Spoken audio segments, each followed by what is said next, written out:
Hola, buenas tardes. Soy Adriana Maldonado Gutiérrez, residente de tercer año de hematología, y la doctora Gudiño y yo preparamos esta clase para ustedes. Vamos a revisar el tema de gamapatía monoclonal de significado incierto. Bueno, durante la plática vamos a revisar la definición de esta enfermedad, algunos datos epidemiológicos, los criterios diagnósticos, la presentación, las consecuencias clínicas, que sí las tiene, el tratamiento o las sugerencias de tratamiento que existen actualmente y el pronóstico de la enfermedad. La gamapatía monoclonal de significado incierto es un estado premaligno, ya que se sabe que puede progresar a mieloma múltiple o a otras enfermedades malignas. Es una enfermedad clonal de células plasmáticas en ausencia de disfunción orgánica relacionada con mieloma múltiple o relacionada con algunas otras de las enfermedades a las cuales tiene probabilidad de progresar.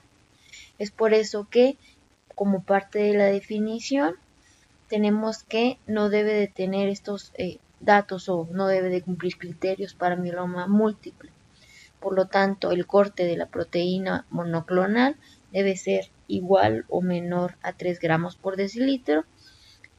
Las células plasmáticas en la médula ósea deben de ser menor o igual al 10%. No solo no debe de cumplir los criterios para mieloma múltiple, sino que tampoco lo debe de hacer para mieloma múltiple latente o no debe tener tampoco evidencia de alguna de las otras enfermedades a las cuales tiene probabilidad de progresar, como amiloidosis o macroglobulinemia de Waldenström. No debe de haber CRAB, linfadenopatías, hepatoesplenomegalia o datos clínicos de hiperviscosidad.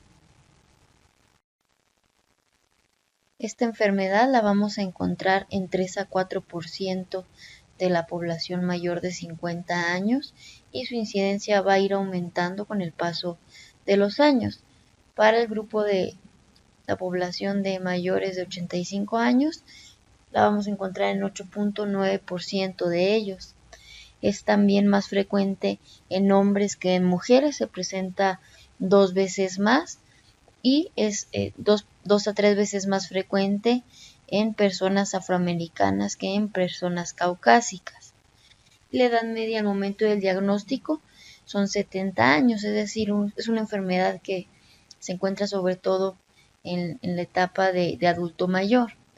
Como factores de riesgo tenemos la historia familiar, que algún familiar de primer grado haya tenido diagnóstico de mieloma múltiple, de macroglobulinemia de Waldenström o de gamapatía monoclonal de significado incierto. Otros factores de riesgo que se comentan son obesidad y exposición a herbicidas. En esta enfermedad vamos a tener una clasificación según la proteína o la inmunoglobulina que se esté produciendo en exceso. Tenemos que puede ser un MGUS de cadenas pesadas o de cadenas ligeras. En el caso del MGUS de cadenas pesadas, que es la gran mayoría, más del 80%, tenemos que la proteína o la inmunoglobulina más frecuente es con un 70% IgG, es decir, un MGUS tipo IgG. Le sigue en frecuencia el IgM con un 15%, posteriormente IgA con un 12% y al final con un 3% se menciona que puede ser una gamapatía biclonal o de alguno de los otros tipos de inmunoglobulina, de los cuales son muy infrecuentes y encontramos nada más reportes de casos. En cuanto a los pacientes que progresan o que tienen más bien mieloma múltiple, se le encuentra que el 80% vienen de un MGUS no IgM, es decir, de cualquiera de los otros tipos de inmunoglobulina, y el 20% viene de un MGUS de cadenas ligeras.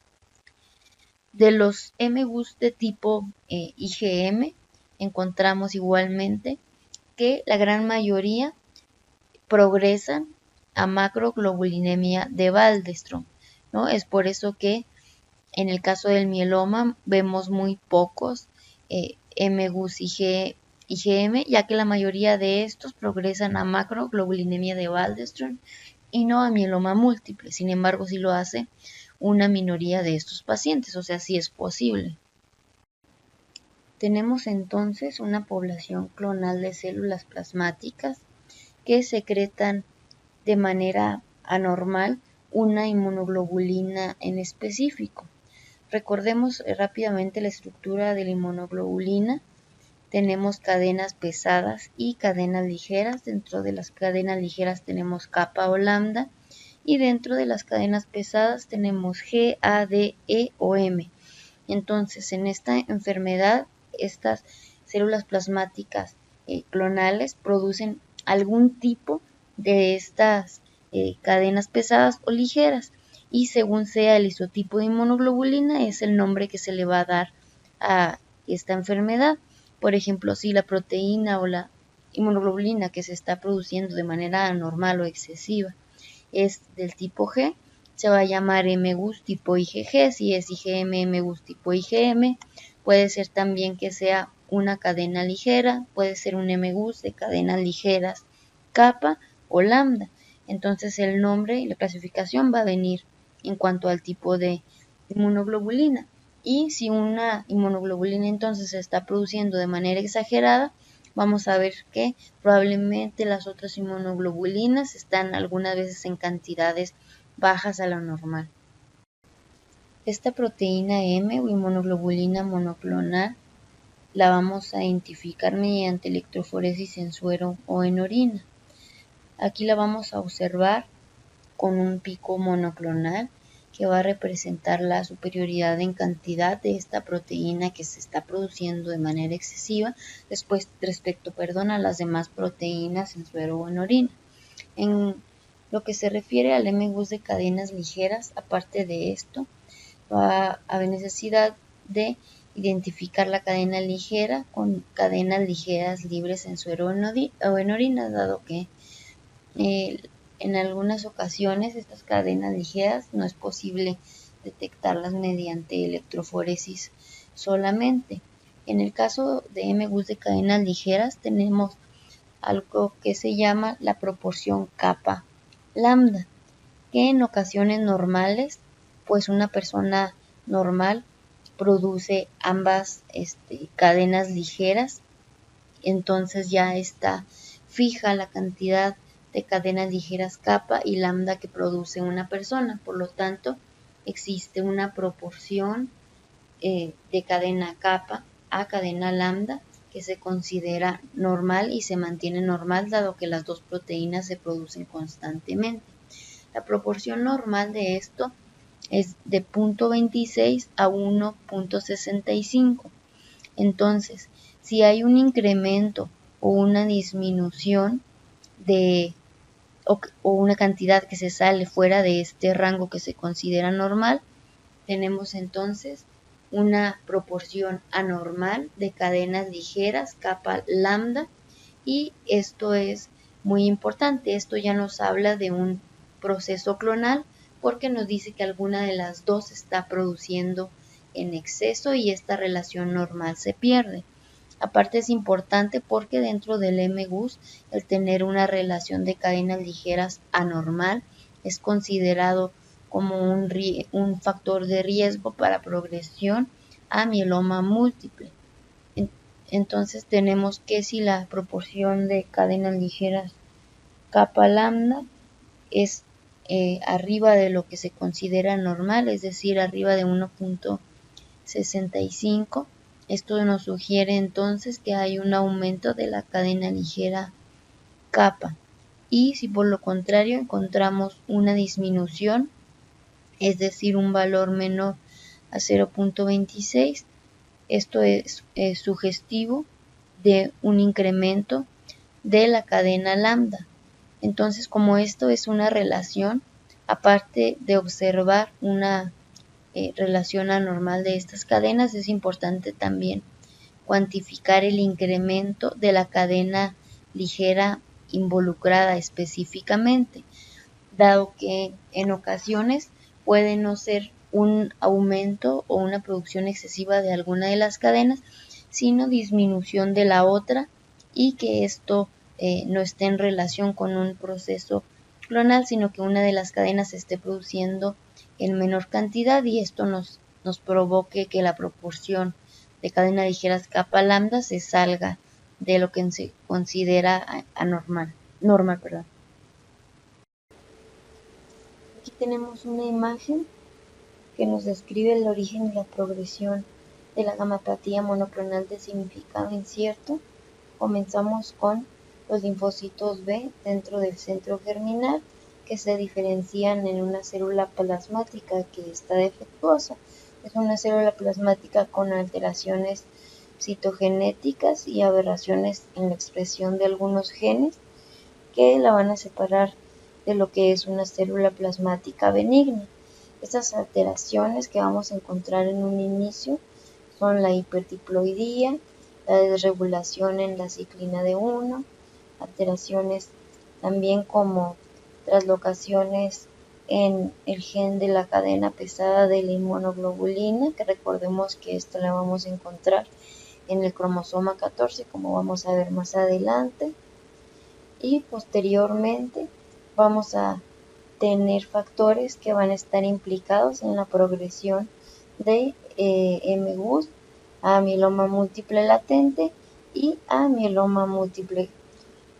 B son algunas alteraciones que provoquen la activación de la vía del factor nuclear kappa beta, otras alteraciones igualmente que se encuentren en el gen de la cadena pesada de la inmunoglobulina G, la de lesión del brazo corto del cromosoma 13, mutaciones en el gen RAS, MYC, en el P18, P53, inactivación del gen del retinoblastoma y otras mutaciones, pero dentro de estas las más importantes son las que mencionamos y son las que de alguna manera van a llevar a el origen de la enfermedad en un principio y posteriormente a la progresión de la misma. Además de las alteraciones citogenéticas, para la progresión, el MGUS necesita la presencia de un microambiente medular permisivo. Esto significa que las células del sistema inmune que deberían de detectar e inhibir este crecimiento celular anómalo y excesivo no lo están haciendo, y esto sucede por diversas situaciones. Vamos a revisar, por ejemplo, aquí tenemos que las células plasmáticas expresan de manera muy importante PDL1. Este es el ligando de la muerte programada 1, que es una proteína transmembrana y que tiene un papel muy importante en la supresión del sistema inmune y de la presentación de antígenos a los linfocitos T. Esta va a inducir señales que van a proteger a las células plasmáticas de la apoptosis. Entonces esto va a hacer que pues tengan unas vidas más prolongadas y que las señales de apoptosis pues no las afecten. Pasa entonces que las mismas células plasmáticas tienen un efecto de supresión inmunológica que inducen sobre las células de la defensa, sobre todo linfocitos NK y linfocitos T citotóxicos, que deberían de ser los encargados de montar la respuesta inmunológica contra las células tumorales. Otra manera que tienen las células plasmáticas de inhibir la apoptosis es mediante la producción de interleucina 6 por parte de las células estromales en la médula ósea y por parte de los osteoclastos. Aparte de esto vamos a tener otras alteraciones, como que las células plasmáticas van a tener una activación del RANKL, que es el ligando del receptor del factor nuclear kappa beta, y van a activar los osteoclastos. Esto va a producir un aumento de la resorción ósea y va a derivar en presencia de osteoporosis, de disminución de la densidad ósea y posteriormente lesiones líticas, que es algo que vemos frecuentemente en la progresión de la enfermedad. Además vamos a encontrar aumento en la actividad o en la secreción de DKK1. Este se va a encargar de inhibir el WNT, que este WNT va a tener como una de sus funciones favorecer la proliferación y la actividad de los osteoblastos. Entonces, si este está inhibido por la producción de DKK1 por las células plasmáticas, lo que va a prevalecer pues va a ser la actividad osteoclástica dentro de la médula, que a fin de cuentas va a derivar en la disminución de densidad ósea, osteoporosis y posteriormente ya en la progresión pues lesiones líticas y mayor frecuencia de fracturas que vemos en estos pacientes. Bueno, primero que nada, esta es una enfermedad que frecuentemente se le encuentra como un hallazgo en los estudios de laboratorio que se hicieron por alguna otra razón. Y dentro de los criterios diagnósticos vamos a tener distintos para los distintos isotipos. Tenemos primero en la variante de M-GUS no IgM, donde los criterios diagnósticos son una proteína M o la inmunoglobulina monoclonal de la que estemos hablando menor de 30 gramos por litro. Es decir, como ya lo habíamos dicho antes, pues que no cumpla criterios para mieloma múltiple. Aparte, células plasmáticas clonales en médula ósea menos del 10% y obviamente ausencia de daño orgánico o ausencia de CRAB que vemos en el mieloma múltiple y ausencia de amiloidosis, dado que también una probabilidad de progresión es hacia la amiloidosis.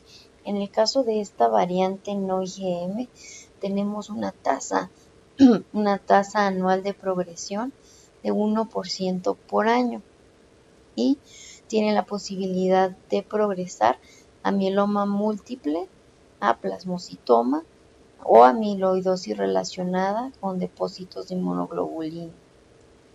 En el caso de la variante IgM, el criterio diagnóstico pues igual a una proteína M menos de 30 gramos por litro, una infiltración medular menos de 10%, paciente no debe de tener anemia, hiperviscosidad, linfadenopatías, hepatoesplenomegalia o daño orgánico atribuido a algún desorden linfoproliferativo, así como también no debe de tener síntomas constitucionales. Todos estos datos, recordemos, pues son datos asociados a la macroglobulinemia de Waldenström. Entonces, de igual manera, pues no encontrar datos de macroglobulinemia de Waldenström en estos pacientes. Y tiene una tasa de progresión de 1.5% por año. Y su progresión puede ser a macroglobulinemia de Waldenström o a amiloidosis relacionada a inmunoglobulinas.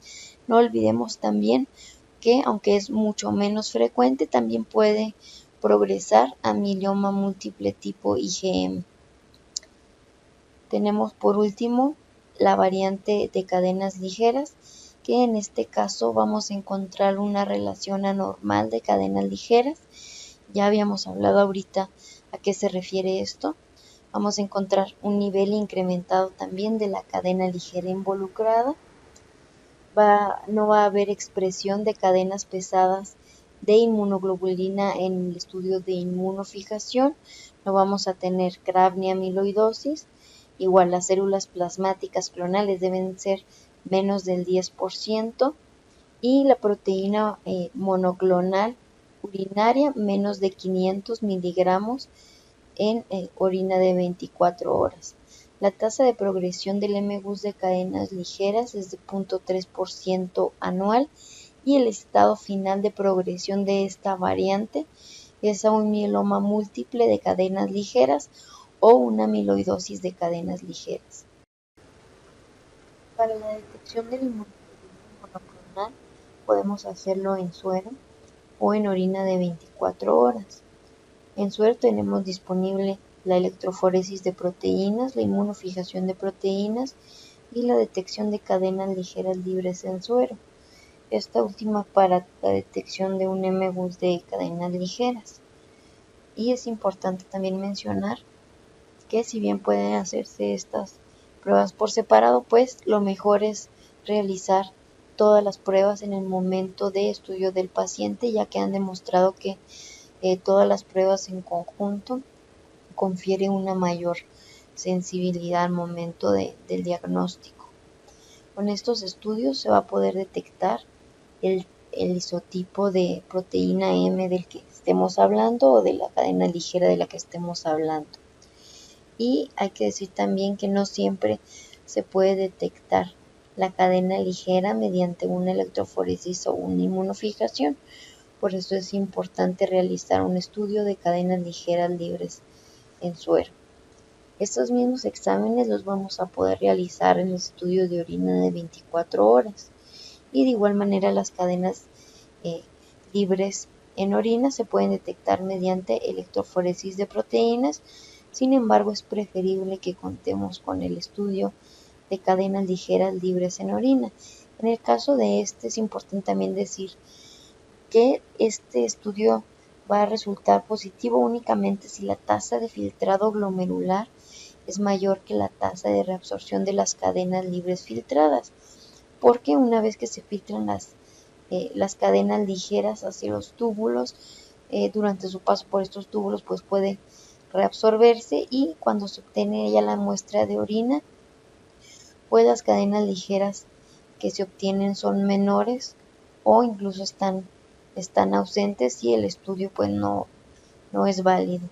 En cuanto a la mayor sensibilidad de realizar todas las pruebas en conjunto, más que realizar alguno de los estudios únicamente, hubo un estudio que mostró pues esta diferencia, encontrando una sensibilidad de 82% y una especificidad de 97% al momento del diagnóstico para los pacientes a los que se les hizo únicamente los estudios en suero. Y cuando se agregó el estudio en orina, se encontró que la sensibilidad subió desde el 82 al 92% y la especificidad del 97 al 100%. Entonces aquí observamos la importancia de realizar todos los estudios al momento de estudiar un paciente.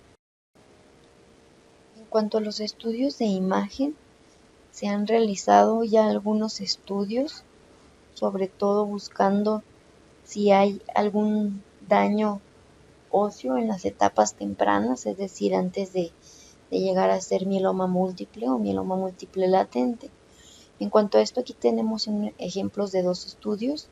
A la izquierda, un estudio de 137 pacientes con MGUS, a los cuales se les hizo resonancia magnética, y en el 23.4% de ellos encontraron lesiones focales, y se encontró que la presencia de estas lesiones focales en esta etapa predecía la progresión de la enfermedad a mieloma múltiple. Pero de igual manera observen a la derecha un estudio con 29 pacientes. En estos pacientes que también se les realizó resonancia magnética, no se encontró tanto porcentaje con lesiones, tan solo el 2%.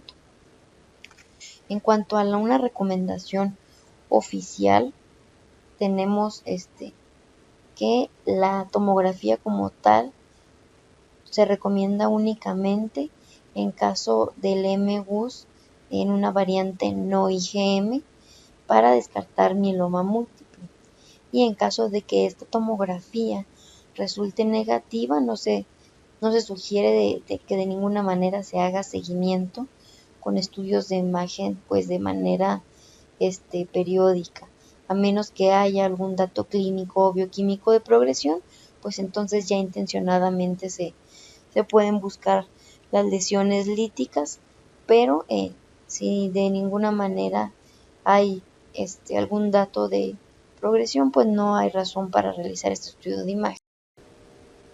Después del diagnóstico de MGUS, se debe de clasificar al paciente según el riesgo, ya que según pues es la sugerencia para el estudio inicial y el seguimiento del paciente.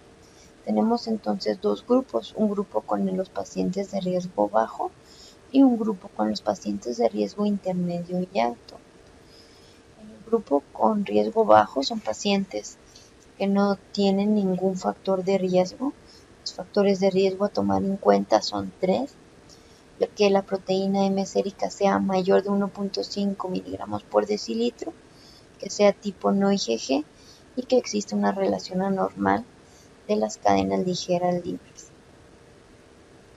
En el estudio inicial sugerido, pues una biometría hemática, calcio, creatinina, inmunoglobulinas en suero, electroforesis e inmunofijación de proteínas en suero, cadenas ligeras libres en suero. También en caso de que se encuentre una alteración en los estudios en suero, pues está indicado realizar los mismos estudios en orina de 24 horas. Y algo importante es que en este grupo no está indicado realizar un aspirado de médula ósea ni estudio de imagen, resonancia o tomografía tampoco está indicado. ¿Esto por qué? Porque ya se realizó un estudio donde se concluyó que el riesgo de no identificar un mieloma múltiple por no hacer estos estudios en el grupo de riesgo bajo es muy pequeño, es de tan solo 7.3%. Entonces, dado que el riesgo es pequeño, pues se concluyó que no justificaba realizar estos estudios en pacientes de riesgo bajo. Para el seguimiento, la sugerencia es que después del diagnóstico se vea al paciente en 6 meses y que si en este punto la proteína M se mantiene estable, puede hacerse seguimiento en 2 a 3 años. Y en cada valoración, pues se debe de revalorar si existen datos de progresión. En el grupo de pacientes con riesgo intermedio y alto, pues tenemos una subdivisión, que son pacientes de riesgo intermedio con un factor de riesgo, intermedio alto con 2 factores y riesgo alto con 3 factores de riesgo, que son los mismos que ya comentamos. En el estudio de estos pacientes se deben de hacer los mismos estudios que ya comentamos para los pacientes de riesgo bajo, únicamente vamos a agregar otros. Aquí sí está indicado hacer aspirado de médula ósea, biopsia de hueso e inmunofenotipo. Para los pacientes de MGUS no IgM se recomienda una PANTAC no contrastada en búsqueda sobre todo de lesiones óseas. En el tipo de MGUS IgM se recomienda una tomografía, en este caso para valorar sobre todo linfadenopatías y sobre todo a nivel abdominal, dado que la progresión es sobre todo a macroglobulinemia de Waldenström. Y está indicado también hacer una proteína C reactiva, beta 2 microglobulina y LDH. Y el seguimiento en estos pacientes es cada 6 meses, es 6 meses después del diagnóstico y posteriormente de manera anual, y es un seguimiento que es de por vida. Dentro de los factores que determinan la progresión de la enfermedad tenemos que sea un MGUS no IgG, que la proteína M sérica sea mayor a 15 gramos por litro, que exista inmunoparesia.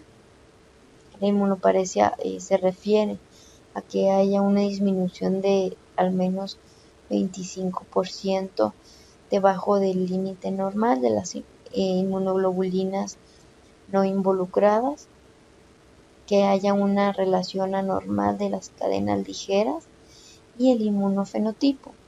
En cuanto al inmunofenotipo, podemos observar el ejemplo de la derecha, que es un estudio que se hizo con 407 pacientes con MGUS. En este estudio clasificaron a los pacientes usando la relación anormal-normal de células plasmáticas. Es decir, se les hacía un inmunofenotipo y dentro de todo el compartimento de células plasmáticas hacían una relación de las que estaban anormales o aberrantes sobre las que estaban normales y tomaban en cuenta porcentaje de mayor del 95%. Entonces encontraron que los pacientes que tenían células plasmáticas anormales en más del 95%, o sea, dentro del compartimento de células plasmáticas, y aneuploidía, tenían un riesgo de progresión en 5 años del 46%. Entonces vemos aquí pues la importancia que tiene el inmunofenotipo en estos pacientes y en comparación con pacientes que tenían nada más uno de estos dos puntos o tenían aneuploidía o tenían más del 95% de plasmáticas aberrantes, solo progresaban el 10% en 5 años y los que no tenían ninguno de estos dos puntos progresaban en 5 años tan solo el 2%. Cuando vimos el origen y la progresión del MGUS, observábamos cómo hay muchas alteraciones citogenéticas, mutaciones de genes, alteraciones en vías de señalización que están involucradas tanto en su génesis como en su progresión a mieloma múltiple. Entonces no hay una sola alteración que sea como la única que la cause, sino que es una interacción de todas ellas. Vemos aquí un ejemplo de un estudio con 382 pacientes con MGUS, donde se identificó la translocación en la región de la cadena pesada de la inmunoglobulina G en el 29% de los pacientes. Translocación del cromosoma 11-14 en el 16% como la translocación más frecuente. Translocación 4-14 en el 2%, esto comparándolo con los pacientes con mieloma múltiple y mieloma múltiple latente, donde se encuentra hasta el 9-15%, y se encontraron trisomías en el 22% de los pacientes. A la derecha tenemos una tabla con las alteraciones citogenéticas más frecuentes. Vemos que tenemos ganancias, deleciones, translocaciones, y la translocación 11-14 ya habíamos comentado que es la translocación más frecuente y la vamos a encontrar sobre todo en los pacientes con MGUS no IgM. En pacientes con MGUS no IgM, en casi la totalidad vamos a encontrar esta translocación. En cuanto a las otras alteraciones citogenéticas, pues las vamos a encontrar en 60% de los pacientes con MGUS y en el 100% de los pacientes con mieloma múltiple. Tenemos en rojo las alteraciones más comunes en MGUS IgM, que es la ganancia de cromosomas 4, 15 y 12, y el brazo largo del cromosoma 18, así como la deleción del cromosoma 8 como las más frecuentes. En la parte de abajo tenemos, ya lo habíamos comentado cuando hablábamos de la progresión a mieloma múltiple, que hay un aumento de expresión o de secreción de algunas moléculas, como es el caso del PDL1, que ya lo habíamos comentado cuál es su función, y de igual manera aumento de la secreción del DKK1. También algo importante es la mutación en MYD88, que esta se encuentra en el 50 al 80% de los pacientes con MGUS y en el 95% de los pacientes con mieloma múltiple. Y es un riesgo importante de progresión de la enfermedad. Como vemos, el MGUS pues, es una enfermedad que clínicamente puede ser muy diferente, que puede tomar varios caminos puede seguir pues un curso sin progresión o puede progresar a distintas enfermedades. Ya habíamos comentado que puede progresar a mieloma múltiple, a síndromes linfoproliferativos, a amiloidosis, a enfermedad por depósito de cadenas ligeras. Y en el caso en concreto del MGUS-IgM, la progresión se ha observado a un mieloma múltiple tipo IgM, que decíamos que no es lo más común que un mieloma venga de un MGUS-IgM, pero puede pasar. Puede progresar también a linfoma no-Hodgkin, leucemia linfocítica crónica, amiloidosis de cadenas ligeras o a macroglobulinemia de Waldenström. Gamapatía monoclonal de significado incierto. Bueno, este nombre que se le dio en un inicio fue porque antes no se conocía toda la repercusión clínica que traía consigo esta enfermedad, más allá pues de la progresión o del riesgo de progresión ya conocido. Sin embargo, actualmente se sabe que tiene repercusión clínica a distintos niveles, en distintos órganos, y que es importante que conozcamos. Como ya sabemos, pues lo principal es que conlleva un riesgo de progresión a otras enfermedades que ya comentamos. Además, a estos pacientes pues se les ha encontrado una esperanza de vida menor y un incremento en la morbilidad.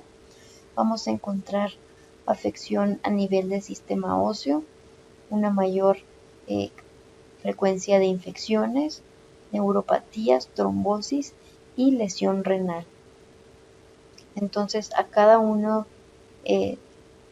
a la afección de cada uno de estos órganos, como consecuencia de la gamapatía monoclonal, se le ha dado un nombre.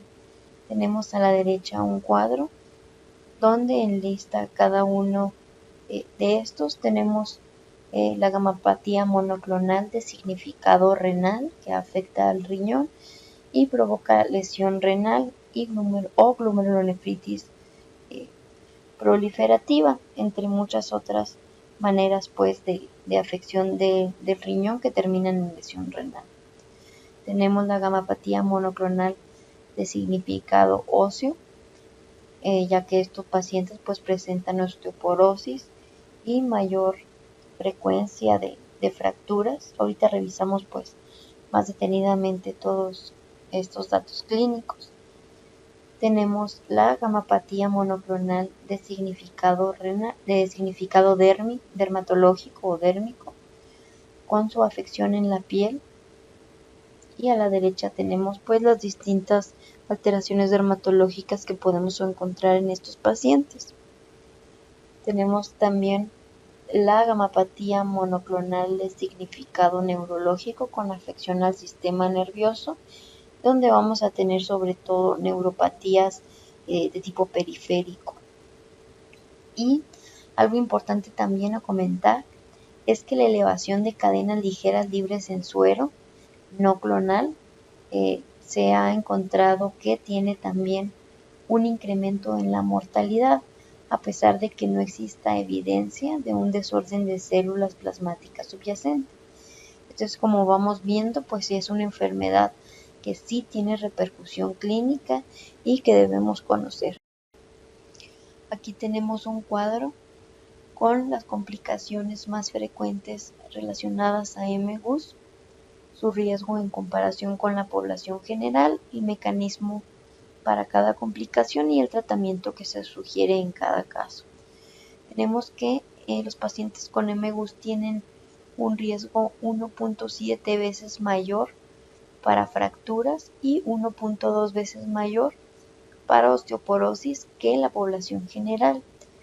Esto ya habíamos comentado al principio que está relacionado a una actividad incrementada de los osteoclastos y una mayor resorción ósea. Para esto se sugiere pues la administración de bifosfonatos y vitamina D. Tienen además 2.2 veces más riesgo de infecciones. Esto se relaciona sobre todo a la hipogamaglobulinemia y a la reducción de anticuerpos específicos. Ahorita vamos a ver con más detalle, pero anticuerpos específicos para algunas bacterias y después de la vacunación. Y como tratamiento, pues se sugiere el tratamiento temprano de las infecciones, la vacunación y la administración de gamaglobulina. Tienen también más riesgo de enfermedad renal, esto a causa del depósito de la proteína M en los túbulos renales, causan también glomerulopatía proliferativa y tubulopatía proximal por depósito de cadenas ligeras. Para el tratamiento, pues quimioterapia, ahorita lo revisamos más a detalle. Tenemos también el riesgo de neuropatía, que es 5.9 veces mayor para el caso de la polineuropatía desmielinizante inflamatoria crónica y 3.2 veces más riesgo para la neuropatía autonómica. Y el mecanismo en este caso es que se ha encontrado que hay anticuerpos contra una glucoproteína que está asociada a la mielina en los nervios periféricos. En este caso se sugiere rituximab e inmunoglobulina G. Y por último se ha documentado también un riesgo de trombosis 2.1 veces mayor que en la población general. En el caso de esta alteración, pues relacionado con el estado de inflamación crónica y aumento de mediadores de la inflamación. En este caso no hay recomendación de antiagregación ni de anticoagulación, sin embargo se sugiere que estos pacientes si van a atravesar por algún otro proceso que les confiera un riesgo de trombosis mayor, se tome en cuenta pues que ya tienen de por sí un riesgo de trombosis, que se tome esto en cuenta pues para la profilaxis en esta situación en específico. Dentro de las complicaciones óseas no vamos a encontrar obviamente lesiones óseas líticas, porque esto es un marcador de daño orgánico por mieloma múltiple, pero sí vamos a encontrar un riesgo incrementado de osteoporosis y de fracturas.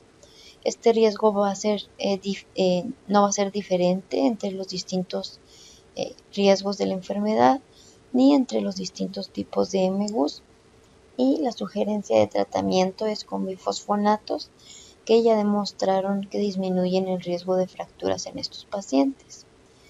Ya habíamos comentado ahorita las alteraciones en el metabolismo óseo que encontramos en estos pacientes. Tenemos aquí abajo un gráfico que nos recuerda de lo que ya habíamos hablado. Y en pocas palabras, la alteración en el metabolismo óseo se da de la siguiente manera.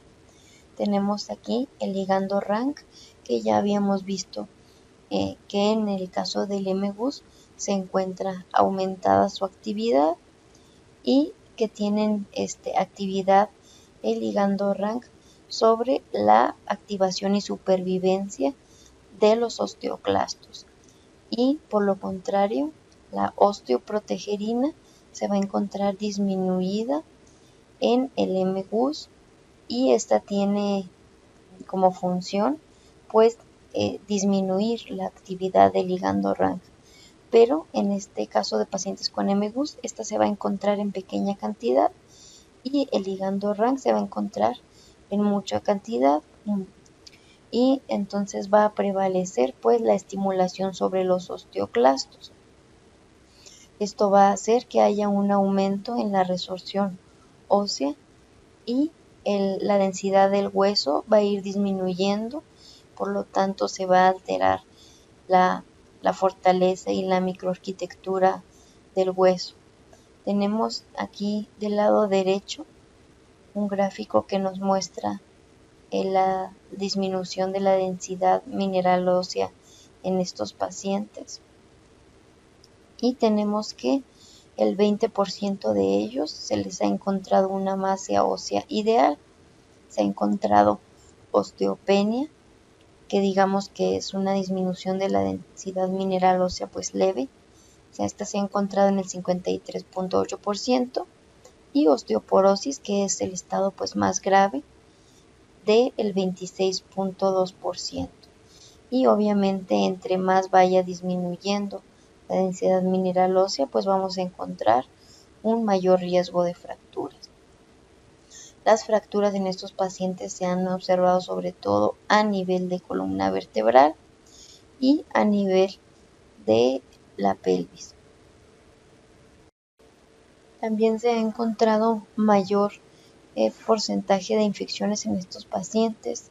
Se piensa que esto es sobre todo relacionado a la hipogamaglobulinemia, que esta se encuentra presente en el 25% de los pacientes y que esto confiere al paciente una respuesta inmune humoral deficiente, que provoca por lo tanto una menor cantidad de anticuerpos. Esto puede ser anticuerpos que se producen de manera deficiente en el caso de respuesta a infecciones o como respuesta a vacunas. Entonces, se ha encontrado en estudios anticuerpos disminuidos específicos contra estafilococo, contra moraxela, contra varicela, contra cándida sobre todo.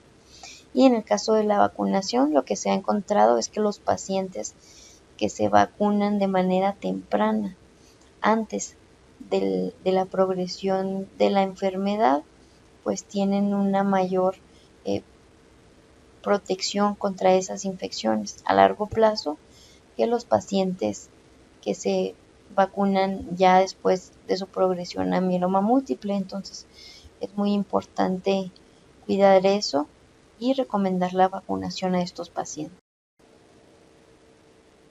Otra forma de daño orgánico por MGUS es la gamapatía monoclonal de significado renal. Es importante pues saber que puede haber daño renal sin que necesariamente se cumplan criterios para mieloma múltiple. Entonces puede haber un daño renal en contexto de un MGUS. Debe evaluarse la causa del daño renal para identificar si el daño renal es secundario a una patología diferente a MGUS, y la confirmación de esto es por biopsia renal. El mecanismo de la afección renal por MGUS pues es por depósito de inmunoglobulinas o de cadenas ligeras en el riñón y se puede dar como con distintas presentaciones, digamos. Se puede dar como parte de una amiloidosis fibrilar con depósito de cadenas pesadas, ligeras o una combinación de ambas. Se puede presentar como una amiloidosis microtubular, como crioglobulinemia tipo 1 o crioglobulinemia tipo 2.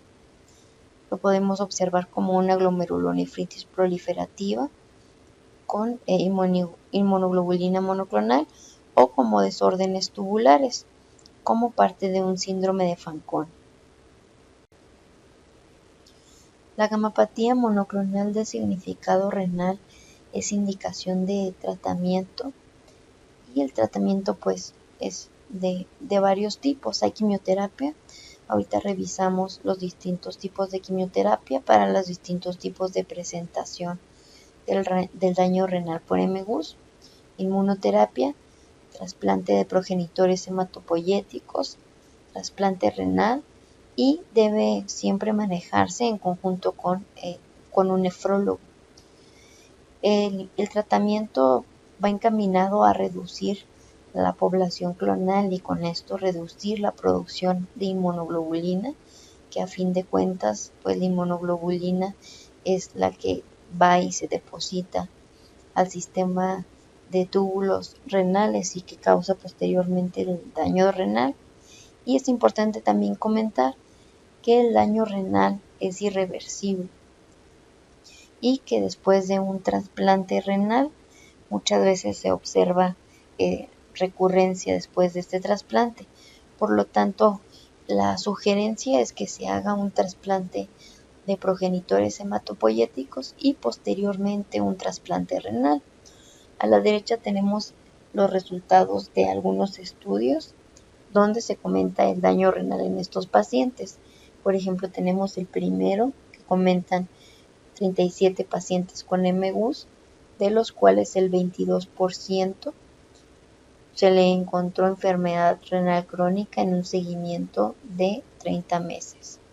Después tenemos un estudio con 19 pacientes, donde tan solo el 37% tuvo una supervivencia libre de enfermedad renal crónica en un seguimiento de 5 años. Es decir, en esos 5 años, la mayoría desarrollaron enfermedad renal crónica. Y por último tenemos un estudio con gamapatía monoclonal de significado renal por depósito de cadenas ligeras, donde se encontró que en un seguimiento de 5 años, el 63% de los pacientes desarrollaron enfermedad renal crónica. La afección neurológica la vamos a observar de dos maneras, una como una neuropatía autonómica y otra como polirradiculopatía desmielinizante inflamatoria crónica. La afección clínica la vamos a ver como una ataxia sensorial y como un déficit motor distal leve y va a ser pues simétrico. Vamos a encontrar 50% de los pacientes con anticuerpos antimielina y como la afección renal, en este caso pues también es importante descartar otras causas de neuropatía antes de aseverar que se trata de una afección a causa de MGUS. En cuanto al tratamiento, pues puede ser con inmunoglobulina, quimioterapia o rituximab y en este caso esperamos mejoría de la sintomatología en 4 semanas después del tratamiento. El isotipo de inmunoglobulina más relacionado con la neuropatía es del tipo IgM y ya comentábamos que la causa de esta es que se forman anticuerpos contra glucoproteína asociada a mielina en los nervios periféricos, entonces es lo que nos va a dar pues la clínica que ya comentamos y se hace una distinción de la sugerencia del tratamiento según el tipo de MGUS. En el caso de un MGUS IgM se sugiere la administración de inmunoglobulina o rituximab y en el caso de un MGUS tipo IgG o IgA se sugiere, aparte de la inmunoglobulina G humana, plasmaféresis o esteroides. Aquí tenemos una tabla que nos enlista las sugerencias de tratamiento para los distintos tipos de presentación de la afección renal y neurológica por MGUS. En la parte de arriba tenemos a la gamapatía monoclonal de significado renal y las sugerencias de tratamiento en el lado derecho. Vemos sobre todo que son ya tratamientos pues que se utilizan en mieloma múltiple, ya que como comentamos pues en el caso de la afección renal lo importante es disminuir la cantidad de células plasmáticas clonales y con esto la producción de proteína M, que es la que está causando el daño. Y en la parte de abajo tenemos los distintos tipos de presentación de afección neurológica y en la parte de la derecha la sugerencia de tratamiento. Vemos que sobre todo lo que habíamos comentado ahorita para la IgM, inmunoglobulina G, considerar rituximab y para la IgA, IgG, esteroides, plasmaféresis. No hay indicación de realizar tamizaje de MGUS en la población general, ya que el riesgo de progresión de la enfermedad es crónica y todavía no existe tratamiento aprobado para esta enfermedad. Sí se sugiere buscar MGUS en caso de pérdida ósea inapropiada para la edad y en caso de una neuropatía periférica de causa desconocida después de todo un protocolo de estudio. Y también debe tomarse en cuenta que existe población en riesgo de desarrollar MGUS, como es el caso de personas con exposición a pesticidas, en donde se ha observado que el riesgo es 2 veces mayor. También en el caso de los bomberos, que esto quedó en evidencia después del ataque terrorista del 11 de septiembre a las Torres Gemelas. En los bomberos que participaron y trabajaron en la zona de desastre, se encontró un incremento de la prevalencia del MGUS. Hasta el 7% de los bomberos que participaron en la zona de desastre se les encontró MGUS. Y esto se asoció a que se piensa que mientras estuvieron trabajando en la zona de desastre, estuvieron respirando carcinogénicos que se encontraban en el aire. Otra población en riesgo son los pacientes con VIH, los pacientes post-trasplante renal, en los cuales se encuentra MGUS en un 25% de los pacientes, y obviamente pacientes con historia familiar de MGUS o de mieloma múltiple o de macroglobulinemia de Waldenström. Y pues actualmente hay un estudio en curso en Islandia que está investigando el tamizaje en los pacientes y las opciones tempranas de tratamiento. Actualmente es complicado, ya que el tratamiento que existe o que se usa para mieloma múltiple pues es muy tóxico. Entonces, dado que no muchos pacientes con MGUS van a progresar a mieloma múltiple, pues no está justificado darles ese tratamiento a los pacientes con MGUS, pero el objetivo de estos estudios pues es encontrar tratamientos pues menos tóxicos para evitar la progresión. Comentábamos previamente la clasificación de riesgo de estos pacientes, si tenían 1, 2, 3 o ningún factor de riesgo presente. Y esto es importante porque cada grupo de riesgo pues tiene distinto riesgo de progresión.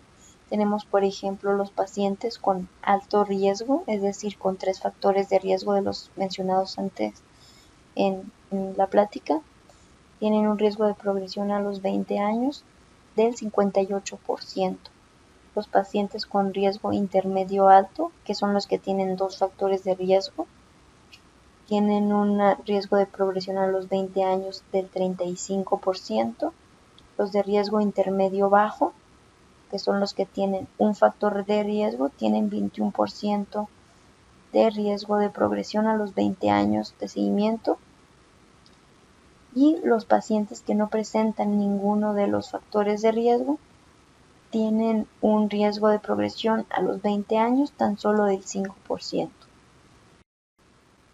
Esto es todo por mi parte, espero que la plática les haya sido útil y que les haya gustado.